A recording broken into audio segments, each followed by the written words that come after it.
South Burlington police want the public to know their search efforts continue, but of course they need all the help they can get. Tonight we speak to the victim's family about this new cash reward that police are offering.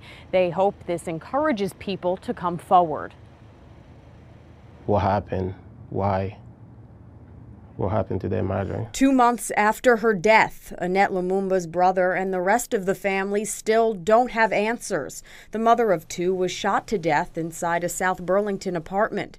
The man suspected of killing her, and the father of her 2 children still on the run. We have the highest of hope that eventually something will lead us to Leroy Headley. With the support of the United States Marshal Service, South Burlington police are now offering a $5,000 reward to anyone with information leading to Leroy Headley's arrest. For him to not be seen, to remain under the cover of darkness at this point, it's my expert belief that certainly he's got to be having help from someone. Police and Adolph are hoping the money encourages people to come forward. I can save somebody else's life. That's because Headley may pose a threat to any community he could be in right now. Police say he should still be considered armed and dangerous. He's a person that has a long-seated history of being accused of doing bad things to people. Adolph wants to believe that one day he and his family will find some closure. But it's not going to be until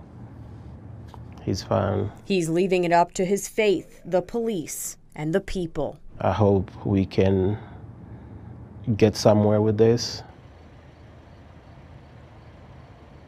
Now, Headley not only faces a second-degree murder charge in an unrelated case, he's wanted for allegedly sexually assaulting minors, but police are still looking for Headley in multiple locations. We know he has ties in Massachusetts. He's known to have visited Queens and Brooklyn, New York pretty often, and he's recently lived here in Vermont.